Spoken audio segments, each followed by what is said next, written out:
welcome to another episode of the Super Bold Podcast. I'm Fred Joyle, and I dissect the lives and failures and successes of interesting people that I meet out in the world. And today is no exception. I'm talking to Thomas Passalacqua, and you can read his name right there just to make sure you get it right. He is now an executive coach. His company is Ascend. Ascend Professional Pathway, which I think is really interesting. We're going to dive into what that actually means, and but he's had an interesting trajectory of this. Sometimes spent as I have in the dental industry, and he was more on the product sales side, but then also on the practice merger and acquisition side. So interesting journey. Thomas, welcome to the podcast. Thanks, Fred. It's great to be here. Nice to see you again. Yeah, so let's find out how you got here. Like, what made you say, all right, it's time for me to be coaching people on leadership? Yeah. So it was a fun journey, right? And a very meaningful journey. And I think it's one that aligns well with your own experience of being bold. And I started my career years ago as a teacher. So out of high school, I always found myself gravitating to helping others. And really back then it was helping athletes. So I was an athlete myself, and I was one of the guys that was always being asked questions of, all right, how do I get bigger, stronger, faster on the field kind of thing. So I really gravitated towards coaching others, just in the athletics. So I was like, oh, I could be a teacher. I want to do this, for my career. I really enjoy teaching people. So I got my master's in ed and taught for many years throughout New York City. And in that time, taught in a variety of different environments. I was, a traditional teacher, but I also was a founding teacher for a variety of different startup schools. And that was really cool in order to... Okay, so what is it? I read that in your bio, and I was like, a founding teacher. So color that out for me. Yeah, so within New York City, there's an initiative to create new schools within existing schools. So they're called charter schools. And you take a vacant space within an existing school building, and you establish a new entity of a school within the actual space, the physical space. So sometimes it would be, one of these large New York City school buildings with, dozens and dozens of classrooms, and you get like a specific floor, like the third floor, and that entire floor would be a separate entity within that building as a school. So there'd be, administration and variety of different teachers and subjects within that space. And you have to create that environment. You have to create that school, that entity from the start, from ground up. And it's not just establishing the physical space, but you're designing curriculums. You are part of a founding group of teachers and administration who bring in a new student body into that space and create the learning environment from zero to indefinite. So it was really amazing. That sounds daunting to start. Yeah. But I mean, is it generally high school, or is it 1 through 12 or somewhere in that, Yeah, there are some high schools that do that, but I was predominantly in K to 12. Okay. So elementary and middle school. And there's quite a bit of them throughout the city, and I'm sure other cities have those initiatives as well. But it was, it's an initiative over the years to really provide access to as many students in, the boroughs as possible. And I was able to do that 3 times in 3 different, physical spaces. And to be able to design programs and building wide initiatives and to really grow the fabric of a school from the beginning was pretty amazing. So I did that for a number of years, but I didn't see myself as a lifetime teacher, right? So after about 8 years or so, I was like, okay, there's another step for me professionally. And I wanted to try something new and figured, sales would be a fun endeavor. And it just Not so many happened. people say that, by the way. The number of people that loathe the idea of selling, I mean, it's a small segment of the population that gravitates towards it. Some people fall into it or get sucked into it, but most people go like, no, I don't want to live by what I close every month. That doesn't sound good to me. Yeah, for me, the attraction was leading with my own personal self, right? And any true successful sales rep will tell you, it's really the person that they're buying, not necessarily the product or the service or the brand you're representing. And that's something that I really appreciated because I was able to be authentic, build trusting relationships, and be successful as a sales professional. And I wanted to kind of pave my own way. I really saw opportunity for myself there. The industry was a little more haphazard, so it was a dental manufacturing company, and I was like, all right, let's try this. Let's completely change careers and do something totally different. And All right, I, so I I need to know why they even hired you. You'd never know that I had my phone in airplane mode. It just decided to go off on its own. Uh, and just as a side note, there's a Medicare scamming company that calls me at least once a day, mm, and there's nothing I can do to get them to stop. Now I may edit this out, or I may leave it so that everybody goes, "Those guys call me too." But no, anyway, I get probably 2 or 3 calls a day for people who want to buy my house, and it's just if the certain area code gives it away now, I ignore more calls than I answer. So well, what I get is somebody trying to sell me something that a dentist would buy, primarily mm, on LinkedIn. okay, But but you know that whatever searching is doing a general search that finds out I'm in dentistry, thinks I'm a dentist, and so I have to either not answer these people or go like, that would be great if I actually were a dentist. But so wait a minute. So how was it? Did you go to Craigslist and find a job for Voco or something like that? How did you decide to find a job in the dental industry? yeah, just through networking. So I knew some professionals in the industry uh, who worked at large dental companies, and I was like, hey, listen, I'm exploring options. I want to try something new. I want a new path. Here's what I'm thinking. Sales keeps coming up for me. Let me know if there's any opportunities. And a couple opportunities came through, and one was for the company Voco, which is dental restoratives. And it's like this seems like a great opportunity, a great fit. Like great, Manhattan's an open region. Have at it.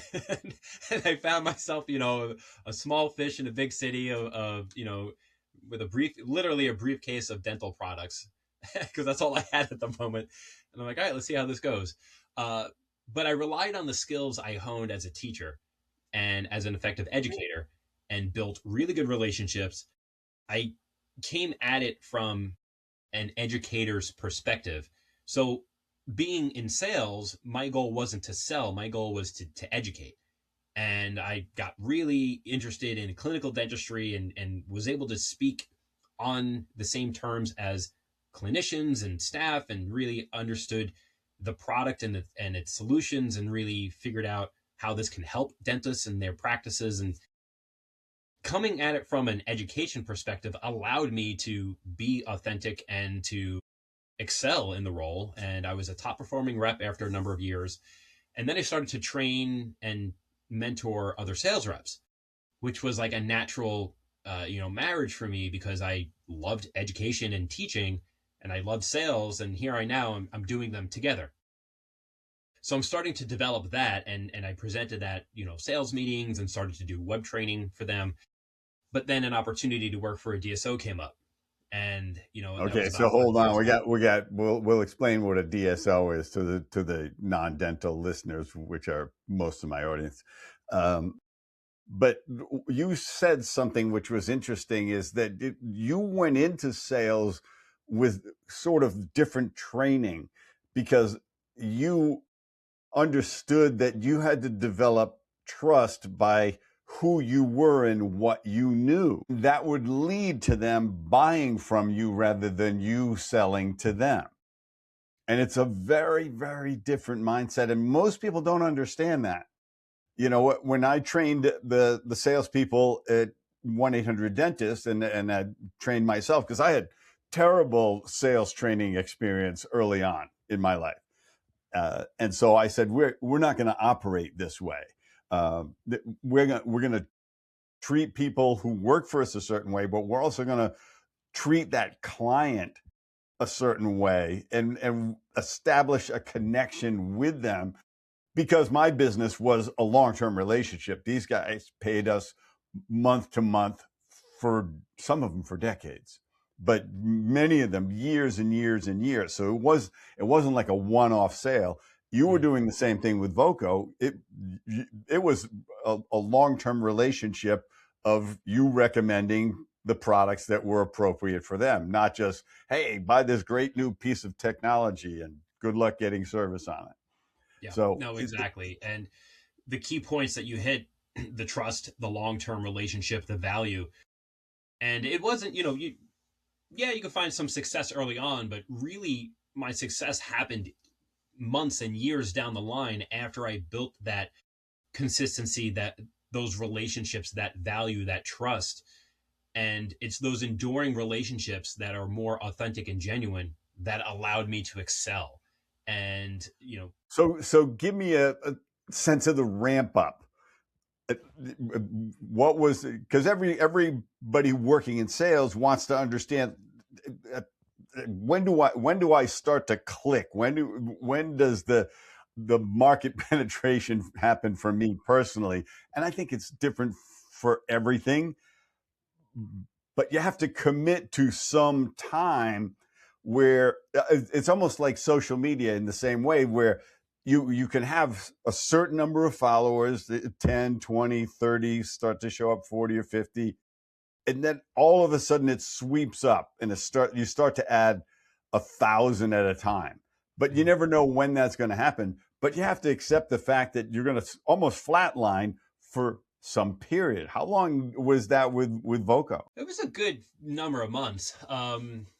There was some initial success, like I said, with, like previous customers or, more immediate opportunities, but the true success didn't happen until probably 8 months in, and into a year, right? Because you're also learning new skills and knowledge. There's a ramp up time as far as your capability is delivering and understanding the industry and the product and how to discuss it and present it. But sales methodology, for me was identifying what can I actually control, because it wasn't just find new customers, sell more stuff. It was, okay, who are my most likely customers going to be? Why? And then identifying how I provide relevant value to them. So it wasn't necessarily a question of quantity, but a question of quality and alignment. And I didn't have a large territory as far as geography. I mean, I was in Manhattan. I had a very, very dense, region, if you will. Literally there are buildings with just dentists in each floor. Each suite was just a dental building. So you can spend all day on, just a couple of doors, but not every, and understanding not everyone was my potential customer in the first place. And that allowed me to be really, really specific and really relevant to whoever I was interacting with. So I led from a perspective of quality and value versus quantity, because you can run yourself thin just trying to chase everyone and anyone. But if you focus on how are you aligned, what's relevant to them, why you, why them, why the product, why the brand, and then build trusting relationships there, that led to more sustainable growth. And yes, there was a ramp up time to that, but it was more stable and more predictable and less frantic, if you will. And you also seem to understand that not everybody's going to be your client. And that's okay. Yep. It's still a numbers game. And you said, I'll build by a quality relationship with a smaller number of people rather than many sales operations, which are go broadly and grab whatever you can. And it's a different kind of numbers game. It's like, bury me in leads and I'll whoever responds the most quickly is my customer who I'm gonna sell to.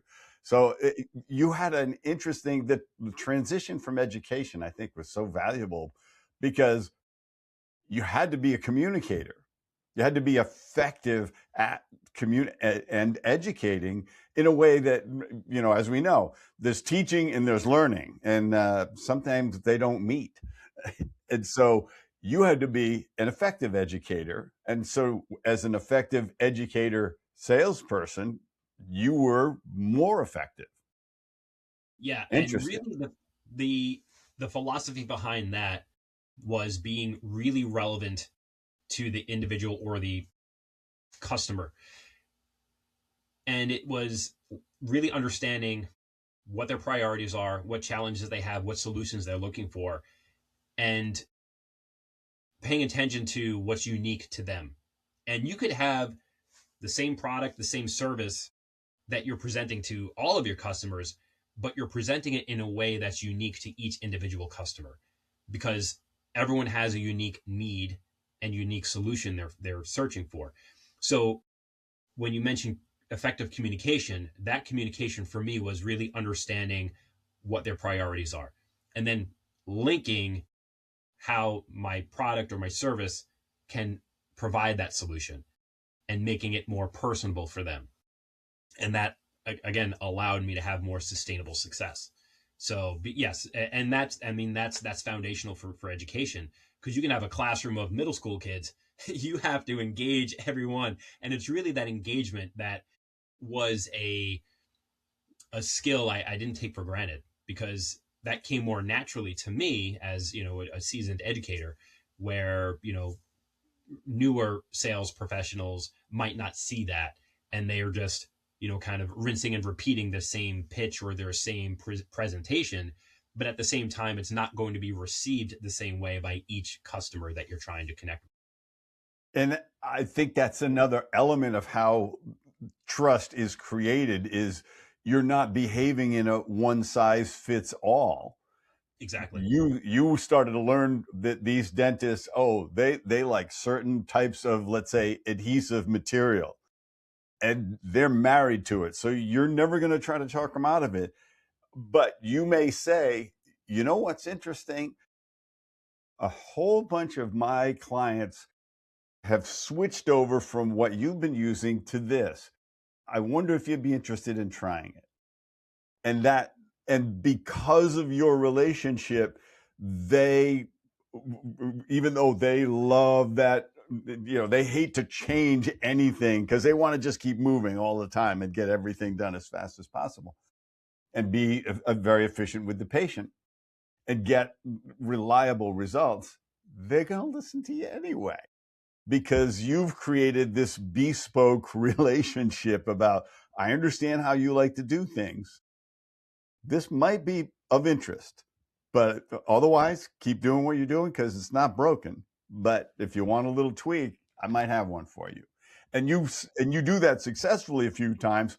Now all of a sudden, instead of being impenetrable, that client, customer, whatever you label them as, is receptive. And that makes all the difference in a long-term sales career. Yeah. And it was not presenting as insisting they buy something, right? No one wants a pushy sales rep just because. They want someone who's invested in their own priorities. And that might mean, okay, they're not going to, grow the way I hope them to grow, but at the same time, I'm prioritizing the relationship first versus it was a great type of sales opportunity because you benefited from the long-term relationship. You didn't need a quick close to and move on kind of sale. needed them to trust you in the long term and buy from you in the long term. So you were smart enough to not project. And this is what a salesperson does who's pushy, is it starts to feel like you need a commission, don't you? You're trying to make money. You care less about me than your commission. And if that's true, you got to hide that. You can't, nothing doesn't sell like neediness and desperation. And I need to make money. And when they feel like you're not doing it because you need to make the money, and you're going to say things like, yeah, some people are buying this, I don't think you need this yet. That is such a trust building statement, because it says, I don't need to make money from you. I don't need to make money from you right now. You and I are in a long-term relationship. I'm going to tell you what you need when I think you need it, and help you get it at the best price. And all of that stuff. It's a blessing to be in a long-term sales relationship. The hardest sales jobs are the one and done, because you got to build a relationship, but then you're breaking up right after. Yeah. And how does that help either you or your customer? Yeah, it's like instant handoff to customer service, never going to talk to them again. And that doesn't feel good to the customer. Yeah. And it brings me just back to, how we started this conversation about sales, is that I wanted to resonate with those I served, and they ultimately see me, not necessarily the brand or the product or the service I'm representing. And that's something I didn't ever take for granted. That's something I very much appreciated and take with meaning, because if anyone sees me and has a negative perspective, well, then I did something wrong. Right. So I always wanted to be received and perceived with respect, dignity, and with a welcoming environment. So that's how I led my sales initiatives. Is this is ultimately a reflect on me as a person, and that's what inspired me. That's what my motivating factor was. But it also allowed me to be successful, because I didn't present as that desperate professional trying to just close a sale. And you somehow came into this with this advanced understanding, which is, I'm developing a personal brand, not just my company's product brand. Absolutely. And Absolutely. and your brand is more important, more valuable in those long-term relationships than the product. You could change companies, and all those customers are going to move right over with you, because you develop. There's a lot of focus now on developing a personal brand, and younger people need to understand that if you're in college now, you're going to come out with 20 careers before you're done. You'll probably go every 2 or 3 years changing some career, and every 6 or 7 radically changing. And so the only thing you're going to get to drag with you is your personal brand, which is your communication skills, your integrity. What else would you add to that list? Honesty, respect, consistency. I would say reliability as well.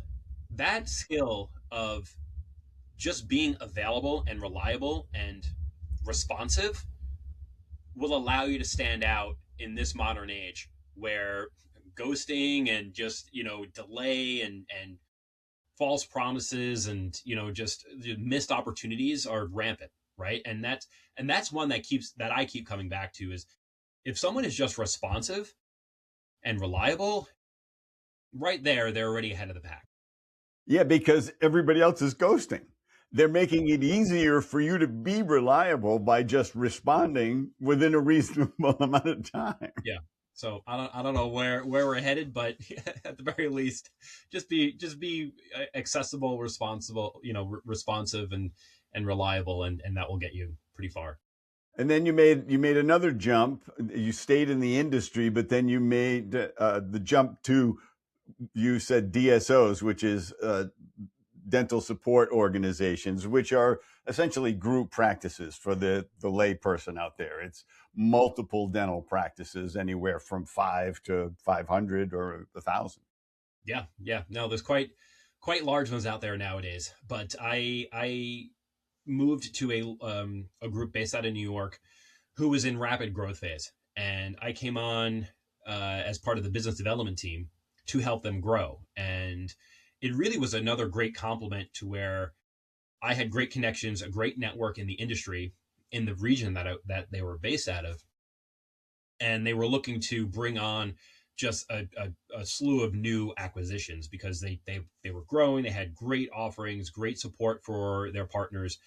And my role was mostly in sales and marketing for new acquisitions. So I was the face of the company. I was the first introduction to someone considering a partnership. And these partnerships are not a one and done sale, right? It's not even like selling your house. It's more of a marriage because you are staying on for 3 to 5 years, if not longer. And yes, you sell your practice and your business to them. The And dentist is staying on in yeah, his practice, his or her practice is being absorbed into the group, but he stays for some period. Sometimes he can stay as long as he wants, but almost always he's required for 3 years, or she's got to stay for 5 years or whatever. mm-hmm. And that allowed me to take that relationship building a step further because now you're not just talking about a transient product. You're talking about someone's livelihood, someone's career, someone's business they established over 30 something years, and now they're partnering up with a larger organization. That's again something I didn't take for granted, and I really appreciated having those conversations, framing the opportunities. There you go. They're relentless today. So Amazing. it was a really good opportunity to see just that side of the industry, the group practice side of, innovation and advancement and clinical support, administrative and operational support. And we were able to grow that management company to quite a bit large size over just the 4 years that I was there. And so let's talk about boldness as it applies to moves you made in your life. Were there times in your life where you didn't take that step, where you hesitated and you missed out on something, maybe even in your personal life? But a lot of people are interested in hearing, like, where did you not go? You hit a fork in the road and you didn't go either way, or you picked the safe one. Yeah. I always appreciate hearing someone's quote unquote like failure stories versus success stories because it could really skew your perception, right? And that's like the land of social media. You're always seeing the highlight reels, right? I don't want to see everyone's successes. I want to see their struggles, the daily grind, like what they had to do to get to where they were able to go. For me, I've definitely had a number of different moments in my life where I prevented my own success. And that really was at the precipice of whenever I did those career changes. And I remember, towards my latter years of being an educator, I had that desire. I was like, you know what? I know I want a shift. I have more to offer. I want to try something new. But then all the excuses came up. It's like, well, I have I went to college. I have a master's in education. I'll always just be a teacher. I don't I have can't waste experience. that degree. It's a master's degree. Yeah. A lot of years in school.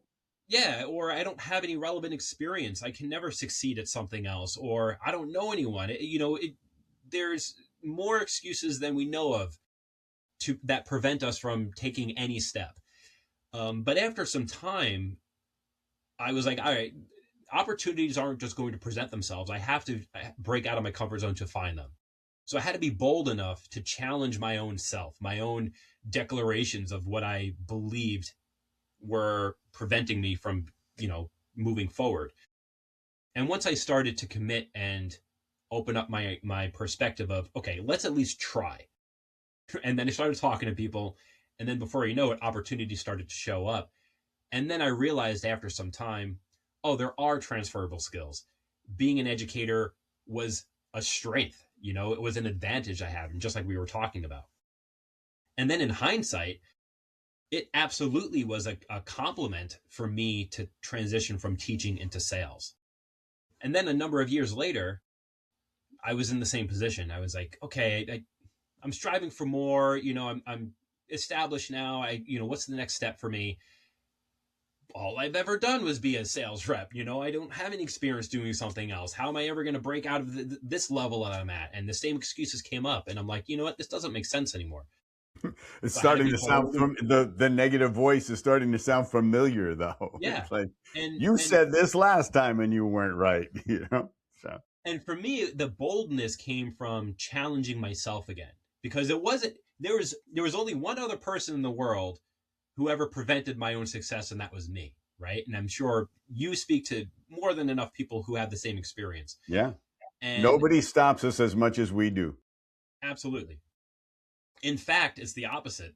Anytime I spoke with somebody else telling them I have like these ambitions, they're like, they were more encouraging than I was to myself. So that, again, I had to challenge myself and had to get out of my own way. And I had to just leave that version of my psyche aside for a minute and say, okay, if I'm gonna make a move, if I'm gonna grow in my career, here's what I need to do, and think more objectively versus more emotionally. And then there was again a third career in, later, where now I was working for a multi-million-dollar management company and being successful at it and growing there. And that kind of then brings us to where we are today, to what I'm doing now, which is the coaching. So Yes. Another bold move, but you were developing this sense that I just have to be uncomfortable and not listen to the voice that explains why I'm not qualified. yeah, Uh, yeah, we're all there's so many people that have some level of imposter syndrome going on in their voice. And what I've been saying lately, as I said, we all have imposter syndrome, except the actual imposters who never think about it. They just keep yeah, on going with their act, putting it absolutely. out there for everybody. Yeah, and this is going to sound a little, biased, but if someone is comfortable and someone is fine where they are, and that's well okay, they might not experience the same level of inner resistance. Because I wanted to push my boundaries, I wanted to grow, I wanted to do different things and be a different version of myself, and I had to push those boundaries. And it's when you push those boundaries, when you start to ruminate and second guess and challenge yourself and go down these rabbit holes. But if you're fine in the stage of profession or life that you're at, and you're not necessarily pushing through resistance, you might not have that same level of inner challenge. So, But that's the number of people who will be able to survive for the rest of their working lives, that can get away with just being comfortable doing what they're already doing, is going to shrink. And sometimes there's going to be bursts of it shrinking rapidly. Between AI and robotics, that 1-2 punch is going to knock out an awful lot of jobs. right, And right. so And you have to be prepared to be uncomfortable way more than there used to be. Like, my dad was a mail carrier. As soon as he got the job, he relaxed and said, and he literally did it till the day he died. And that's what he wanted, because he was a Depression era guy. He just wanted security because he grew up hungry, milking a cow before he went to high school and delivering the milk, going to high school, and then going around picking up the cardboard from the various stores and going and selling them at the town dump. That was his experience growing up. So he was like, "Give me a paycheck," yeah, yeah, and and that that's shifting. yes, absolutely. Different generations, right? Different times, different landscapes. Yeah, I mean, my previous generations, to me, I mean, they wanted that stability. They had lifetime careers in one role or working in one company. Moving forward, I don't know if that really exists anymore, or how prevalent that is. And I keep reading that, like, innovation, being nimble, flexible, and innovative will be the defining skill that allows someone to be successful. And yeah, that does come with a quite a hefty load of being uncomfortable, quite a bit of time, and pushing your boundary and achieving different things. Yeah, you got to become comfortable being uncomfortable. Living the paradox of that, because that's the only thing that's going to get you to the next thing. And the younger you are, the more you're going to need that. And I think it's also true in our generation as we age into the retirement age. You're going to live another 30 years. You could live longer than your working career was. Yeah. You're going to need something to keep you alive, because if you let yourself become comfortable, and that means sedentary, you're actually not going to live that long. Yeah, and it's physical, sedentariness. It's mental sedentariness. It's right. It's just being stagnant Yeah. and not growing. And there's always room to improve, no matter what age, what capacity you're at. In not just physical sense, mental sense, spiritual sense, social sense. And that's another thing, right? Like families are becoming disjointed, and the nucleus is starting to fragment. Whereas years ago, families stayed together and you had that relationship security and that community security. And now that's becoming, Yeah, and disparate. grandparents had an active role in the generations below them, and that was their a satisfying purpose, and so they lived into their 90s because of it. Yeah.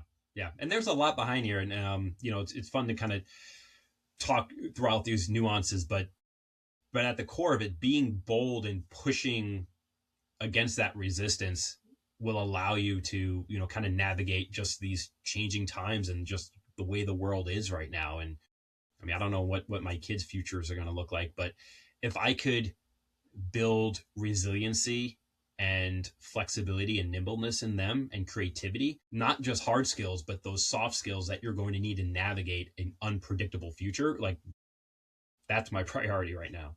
Yeah, to help them understand there's probably 10 careers you're going to suck at the start, and you'll get used to it, and you'll push yourself and discover what you discovered over and over again, which is that you were capable of much more than you even thought. Just because you entered the arena and said, oh, I'm in now, I better figure out how to make this work. And that's a great discovery.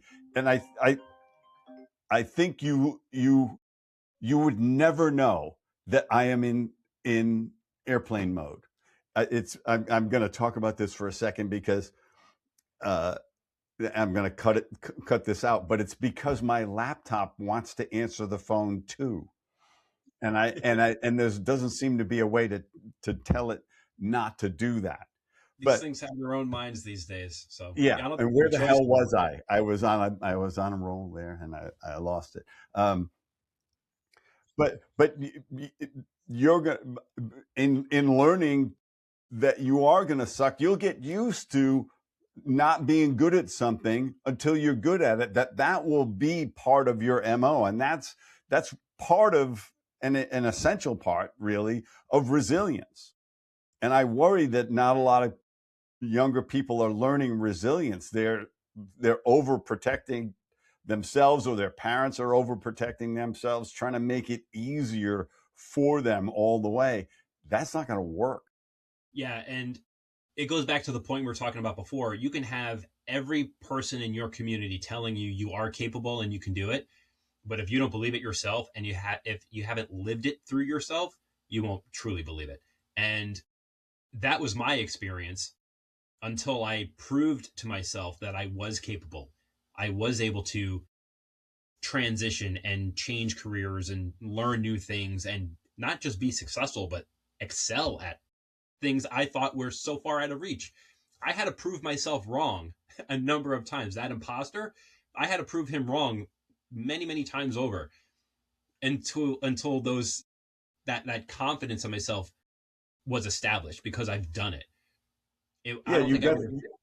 you got the boldness payoff. Basically, you said, "Look, I don't know where I'm going to go, but I'm going, and I'm going to see what happens and figure it out."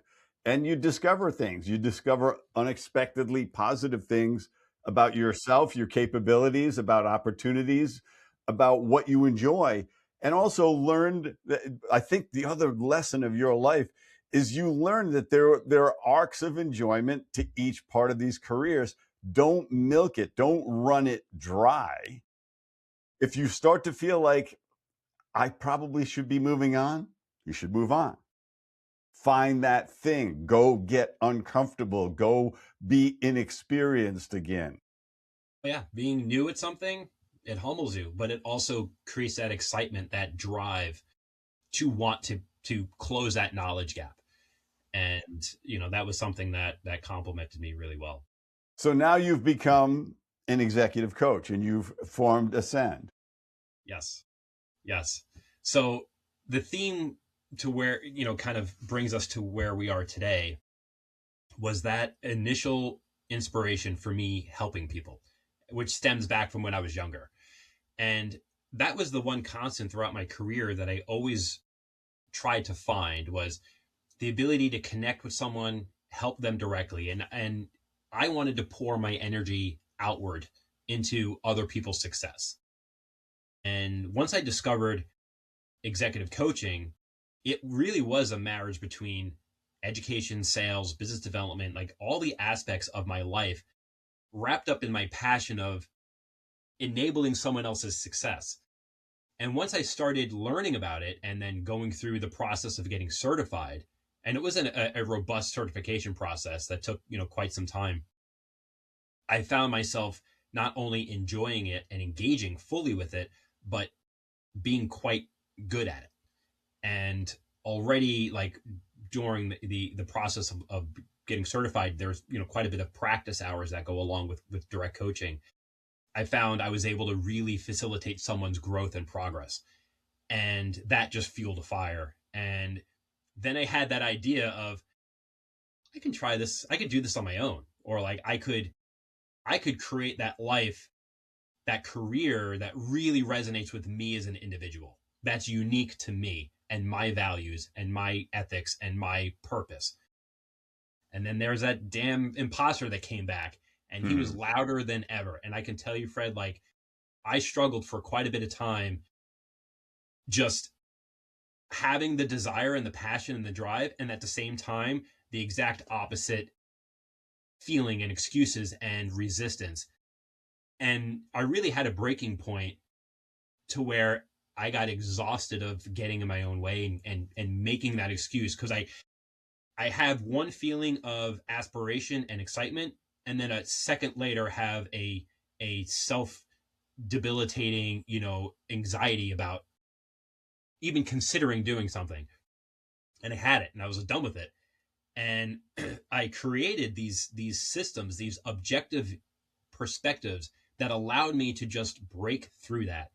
And that imposter doesn't exist anymore because I proved him wrong so many times over. And now I have tangible workflows and systems just to get me focused and enabling my own success on my own path.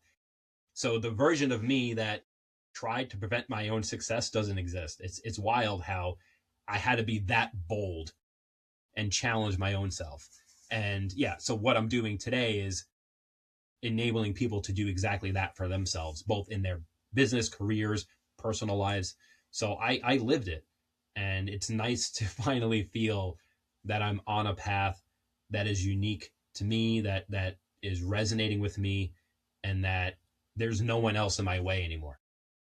Well, I think the real powerful lesson about your life is that you became an amalgam, to throw out a dental term, of all of those things that you worked at that weren't necessarily related, but enhanced each other. And from 2 things to 3 things to 4 things to now being in this place, and this career that you're at now was the most challenging, was the most threatening by the imposter, that it wasn't going to go well, and you had to overcome that. And and now you can teach that, which is probably the most powerful thing you can help anybody with, is get through this struggle, because what's on the other side is what you really want. Yeah, it's really breaking through that self-limiting barrier. And I mean, yeah, not easy, but at the same time, living a life less fulfilled and without hitting your potential wasn't easy either. So I had to choose my hard path. It was either endure a kind of mediocre fulfillment in my career or struggle to create the path I truly want and go through that transformation. So I made the choice and I committed to it. And, it's funny when you look back in hindsight and everything makes sense. But if you look forward with foresight, it's It's a a blank. mystery, right? Yeah. It's a scary, scary mystery. So who are you approaching to work with? Who's some of your ideal types of clients? It's someone who is very similar to me in my own sense, right? But it's someone who has the ambition, has the passion and the drive and the potential. They just don't know what to do yet. They don't know what the next step is, or they are making those excuses, or they are facing fears, or they are confused or uncertain or just struggling, and they're like, there's something more for me in this life. I just don't know how or what. And my style of coaching is very deep, reflective, powerful coaching. It's not, advisory. I'm not telling someone what you should do, even though I have relatable and relevant experience. That just gives me more context. But I'm not advising someone because everyone has their own path, which brings us to the professional pathways. Everyone has a unique way to get where they're going. And it's my job as a coach to enable them and support them and guide them through that. And we all have the resources already. We just have to uncover them. I didn't have to obtain anything new. I had the skills, I had the capability, I had the abilities to do what I wanted to do. I just had to uncover what was already there and remove what was blocking me. And that's my true job as a true authentic executive coach, is enable that success in someone else. And that could fall under business coaching and leadership and career coaching and all of that. But at the core of it, we're working on some personal limitations and things that we're navigating. Yeah, what a great place to be in your career and having so much impact on people based on everything you've learned, but also having a, a framework of what you can put them through based on your own journey. If people want to get a hold of you, Thomas, what's the best way? Yeah, so in the show notes, you can provide some of my information. LinkedIn is a great way. I'm really active on LinkedIn. Send me a message, like I'll respond to the message. My email is thomas@ascendpropathways.com. That's my direct email. My website, ascendpropathways.com. And I'm very, very accessible, very, reliant. If you reach out to me, I'll respond. That's something I make sure I do. So, if anyone is interested in speaking with me, learning about the programs I have, just coaching in general, just want to hear more about my experiences and being bold and all of that, just reach out to me. I'm happy to talk. Yeah, so you can get the spelling of his name in the show notes, Passalacqua. But I'm going to spell it in case you're just listening, but you're going to have to get a pen out. So it's Passalacqua, Passalacqua. And he's Thomas Passalacqua on LinkedIn. You'll find him, and you'll find him in the show notes, of course. Thomas, thank you. This was just a fantastic conversation. I think so many people can benefit from this, and I hope there are many people that benefit from working with you. So thanks for your time and insights. Great, Fred. It's great to connect and have this environment to talk through these life experiences. So I appreciate you, the podcast, and everything you're doing, and your audience. So thank you so much. And to everyone out there, it seems like you need to be boldly pursuing that next thing or thinking about what that's going to be and get ready to be uncomfortable. So get to it.